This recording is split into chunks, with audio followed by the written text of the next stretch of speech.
നമസ്കാരം, എല്ലാവർക്കും സ്വാഗതം. ഞാൻ ശ്രീ. ഇന്ന് ഞാനൊരു ബോട്ടിൽ ആർട്ടാണ് കാണിക്കുന്നത്. എളുപ്പത്തിൽ ചെയ്യാൻ പറ്റുന്ന ബോട്ടിൽ ആർട്ടാണ്. കണ്ടാൽ നല്ല ഭംഗിയുണ്ട്. ഇതിന് ഞാനൊരു പഴയ ബോട്ടിൽ എടുത്തിട്ടുണ്ട്, പിന്നെ ഗ്ലൂ എടുത്തിട്ടുണ്ട്. അപ്പം ഗ്ലൂ ഞാനൊരു പാത്രത്തിലേക്ക് എടുക്കുകയാണ്. നമുക്ക് ബോട്ടിലിൻ്റെ മേലെ തേച്ച് കൊടുക്കാൻ വേണ്ടിയിട്ട്, എളുപ്പത്തിന് വേണ്ടിയിട്ട് ഞാനൊരു ചെറിയൊരു ബോക്സിലേക്ക് അതെടുത്തിട്ടാണ് ഞാൻ കുപ്പീൻ്റെ മേലെ ഗ്ലൂ അപ്ലൈ ചെയ്യുന്നത്. പിന്നെ എഗ്ഷെല്ലാണ്. ഈ എഗ്ഷെല്ല് ഒട്ടിക്കാൻ വേണ്ടിയിട്ടാണ് നമ്മൾ ഗ്ലൂ അപ്ലൈ ചെയ്യുന്നത് ബോട്ടിലിൻ്റെ മേലെ. അപ്പോൾ ഇതുപോലത്തെ ഒരു ബ്രഷ് എടുക്കുക. ഈ ബ്രഷ് ജസ്റ്റ് ഒന്ന് നനച്ചെടുക്കുക കേട്ടോ. അപ്പം നമുക്കൊന്ന് ഒരു സ്മൂത്തായിട്ട് കിട്ടും ആ ബ്രഷ് യൂസ് ചെയ്യുമ്പോൾ എപ്പോഴും ഒന്ന് നനച്ചെടുക്കുന്നത് നല്ലതാണ്. എന്നിട്ട് ഗ്ലൂ നന്നായിട്ട് ബോട്ടിലിൻ്റെ മേലെ അപ്ലൈ ചെയ്യുക. ഒന്നിച്ച് അപ്ലൈ ചെയ്യുന്നതിനേക്കാളും കുറേശ്ശെ ഭാഗങ്ങളിൽ അപ്ലൈ ചെയ്തിട്ട് ഒട്ടിക്കുന്നതായിരിക്കും നല്ലതെന്ന് എനിക്ക് തോന്നുന്നു. അപ്പോൾ ഞാൻ അങ്ങനെയാണ് ചെയ്തിട്ടുള്ളത്. അപ്പോൾ നന്നായിട്ട് കുറച്ച് ഭാഗത്ത് ഞാൻ അപ്ലൈ ചെയ്തു. എന്നിട്ട് ഞാൻ അതിൻ്റെ മേലെ എഗ്ഷെല്ല് ഒട്ടിക്കുകയാണ് ചെയ്തിട്ടുള്ളത്. എൻ്റെ ട്രൈപോഡ് പൊട്ടിപ്പോയി വീഡിയോ എടുക്കുന്നതിൻ്റെ ഇടയിൽ. അതുകൊണ്ടാണ് കേട്ടോ ആ ട്രൈപോഡ് ഒന്ന് അഡ്ജസ്റ്റ് ചെയ്ത് വെച്ചത്. അതുകൊണ്ടാണ് അതിൻ്റെ ലെഗൊക്കെ കാണുന്നത് വീഡിയോയിൽ. ഇതേപോലെ ഒരു എഗ്ഷെല്ലിന് പീസ് എടുത്തിട്ട് അത് ജസ്റ്റ് അതിൻ്റെ മേലെ വെച്ചിട്ട് ഒന്ന് അമർത്തി കൊടുത്താൽ മതി. ബോട്ടിലിൻ്റെ മേലെ തന്നെ വെച്ചിട്ട് നമ്മൾ അമർത്തി കൊടുത്തിട്ടുണ്ടെങ്കിൽ അതിങ്ങനെ പൊടിഞ്ഞു വരും. എന്നിട്ട് അത് കറക്റ്റാക്കിയിട്ടൊന്ന് ഒട്ടിച്ചു കൊടുക്കുക. ഇത് ഓരോ പീസ് എടുത്ത് ഒട്ടിക്കുന്നതിനേക്കാളും ഈസി ആയിട്ട് തോന്നിയിട്ടുള്ളത് എനിക്ക് ഇങ്ങനെ ചെയ്യുന്നതാണ്. ബോട്ടിലിൻ്റെ മേലെ തന്നെ വെച്ചിട്ട് നമ്മൾ ജസ്റ്റ് ഒന്ന് പ്രസ് ചെയ്ത് കൊടുക്കുമ്പം ആ എഗ്ഷെല്ല് അങ്ങ് പൊട്ടിക്കോളും.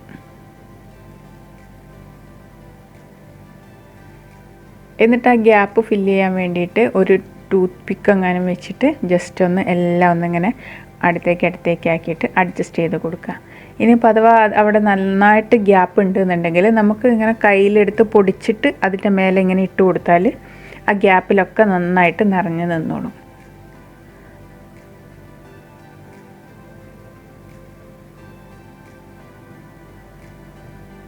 ഇതുപോലെ ആക്കിയിട്ട് അവിടെയൊക്കെ ചെറിയ ഗ്യാപ്പില്ല. ആ ഗ്യാപ്പിൽ വേണമെങ്കിൽ നമുക്ക് കയ്യിൽ നന്നായി പൊടിച്ചെടുത്തിട്ട് അവസാനം ചെയ്ത് കൊടുത്താലും മതി. കാരണം ഇതേപോലെയൊക്കെ ഒട്ടിച്ച് കഴിഞ്ഞിട്ട് ഇനി കുറേ സ്ഥലത്ത് വേറെ സ്ഥലത്ത് ഗ്യാപ്പുകൾ ഉണ്ടെങ്കിൽ അവിടെ നമുക്ക് ഇതിങ്ങനെ ജസ്റ്റ് ഒന്ന് കയ്യിൽ നിന്ന് പിടിച്ചിട്ട് നന്നായി പൊടിച്ചിട്ട് അതിങ്ങനെ ഒന്ന് ഇട്ട് കൊടുത്താൽ മതി.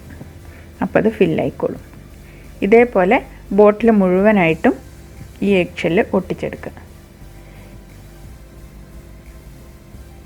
അപ്പോൾ ഞാൻ മുഴുവനായിട്ട് ഒട്ടിച്ചെടുത്തിട്ടുണ്ട്. ഞാൻ ആ ഗ്യാപ്പിലേക്ക് അധികം ഇട്ട് കൊടുത്തിട്ടൊന്നുമില്ല. അപ്പോൾ ഞാൻ ഇതിൻ്റെ മേലെ കളർ ചെയ്യാൻ പോവുകയാണ്.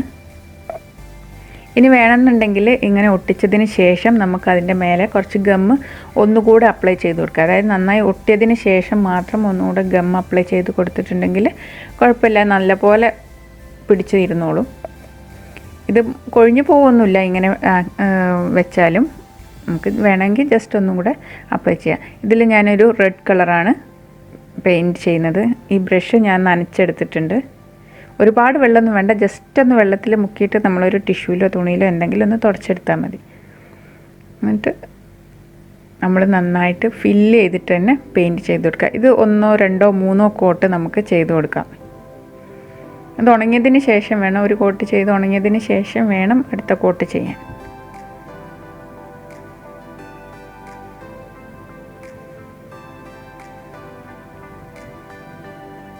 എപ്പോഴും എന്തെങ്കിലും ന്യൂസ് പേപ്പറൊക്കെ വെച്ചിട്ട് പെയിൻറ്റ് ചെയ്യുന്നതാണ് നല്ലത്. എന്ത് പെയിൻറ്റ് ചെയ്യുമ്പോഴും അടിയിലൊരു ന്യൂസ് പേപ്പറോ അങ്ങനെ എന്തെങ്കിലും വിരിച്ചിട്ട് നമ്മൾ പെയിൻറ്റ് ചെയ്യുന്നതായിരിക്കും നല്ലത്. എങ്ങനെയാണെങ്കിലും നമ്മളെ കയ്യിൽ നിന്ന് ഒരു തുള്ളിയെങ്കിലും പെയിൻറ്റ് പുറത്തേക്ക് തെറിക്കാതിരിക്കില്ല, ഇതിലെവിടെയെങ്കിലും ആവാതിരിക്കില്ല. അപ്പോൾ അത് നല്ലത് ഒരു പേപ്പറൊക്കെ ഇട്ടിട്ട് ചെയ്യുന്നതായിരിക്കും. ഞാനിത് ഫുള്ളായിട്ട് പെയിൻറ്റ് ചെയ്തെടുത്തിട്ടുണ്ട്. അപ്പോൾ ഇതൊന്ന് ഉണങ്ങാൻ വയ്ക്കണം. ഇത് ജസ്റ്റ് ഒന്ന് ഉണങ്ങിയതിന് ശേഷം നമുക്ക് രണ്ടാമത്തെ കോട്ടും അതേപോലെ രണ്ടാമത്തെ കോട്ടും ജസ്റ്റ് ഒന്ന് ഉണങ്ങിയതിന് ശേഷം മൂന്നാമത്തെ കോട്ടും ചെയ്യുക. എന്നിട്ട് മൂന്നാമത്തെ കോട്ടും ചെയ്ത് കഴിഞ്ഞ് കഴിഞ്ഞാൽ നന്നായി ഉണങ്ങാൻ തന്നെ വെക്കണം. ഞാനൊരു 2 ദിവസമൊക്കെ വെച്ചിട്ടുണ്ട് ഇതൊന്ന് നന്നായി ഉണങ്ങി കിട്ടാൻ വേണ്ടിയിട്ട്.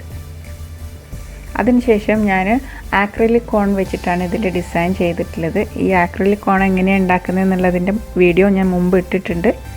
അത് കാണാത്തവർ അത് ചെയ്യുക. ഇതിൽ ഞാനൊരു ലൈൻ വരച്ചിട്ടുണ്ട്. ശരിക്കും ഇതിൻ്റെ കളറിൽ തന്നെ ലൈൻ വരയ്ക്കായിരുന്നു നല്ലത്. പക്ഷേ ഞാൻ വീഡിയോയിൽ കാണാൻ വേണ്ടിയിട്ടാണ് ഞാൻ വേറൊരു കളറിൽ ലൈൻ വരച്ചത്. പക്ഷേ ആ വീഡിയോ റെക്കോർഡായില്ല. അപ്പോൾ എന്താ ഞാൻ കാണിച്ചു തന്നിട്ടില്ല. ഇതേപോലെ ഒരു കളറുണ്ട്. നമുക്ക് കറക്റ്റായിട്ട് കിട്ടാൻ വേണ്ടിയിട്ടാണ്. ഡിസൈൻ നമുക്ക് എന്ത് വേണമെങ്കിലും ചെയ്യാം. ഇത് ഞാനിവിടെ ചെയ്തിട്ടുള്ള ഡിസൈൻ കാണിക്കുകയാണ്. അതിനിങ്ങനെ ഞാനൊരു ലൈൻ വരച്ചിട്ട് ഞാൻ യെല്ലോയും ബ്ലൂവും മാത്രം യൂസ് ചെയ്തിട്ടാണ് ഞാൻ ഇതിൽ വരയ്ക്കുന്നത്.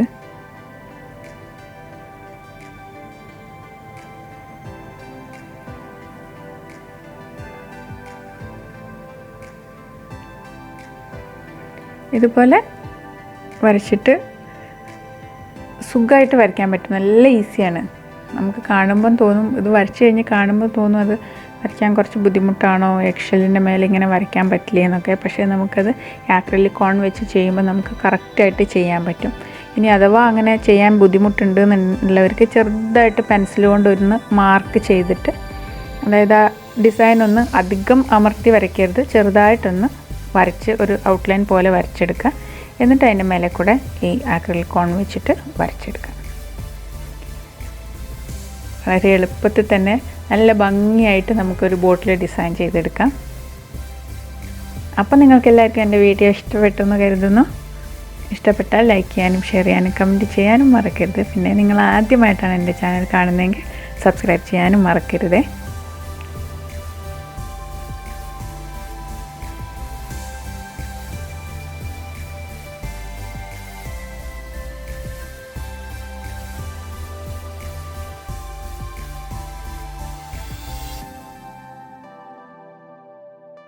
ഈ ബോട്ടിൻ്റെ 2 ഭാഗത്തും ഞാൻ ഡിസൈൻ ചെയ്തിട്ടുണ്ട്. എൻ്റെ ഒരു ഭാഗത്ത് ഞാൻ ആ ഡാർക്ക് കളർ കൊടുത്തിട്ട് അത് വീഡിയോയിൽ ചെയ്യാൻ വേണ്ടിയിട്ട് കാണാൻ വേണ്ടിയിട്ടാണ് ഞാൻ അങ്ങനെ കൊടുത്തത്. മറ്റേ ഭാഗത്ത് ഞാൻ റെഡ് കളർ ലൈൻ തന്നെ കൊടുത്തിട്ട്, അതായത് ബോട്ടിൻ്റെ അതേ സെയിം കളറിൽ തന്നെ ലൈൻ കൊടുത്തിട്ടാണ് ചെയ്തിട്ടുള്ളത്. അപ്പോൾ അത് കാണുമ്പം അത്രയ്ക്ക് പെട്ടെന്ന് ആ ലൈൻ കാണില്ല. അപ്പോൾ അത് 2 തരത്തിലും 2 ഭാഗത്തും ചെയ്തിട്ടുണ്ട്.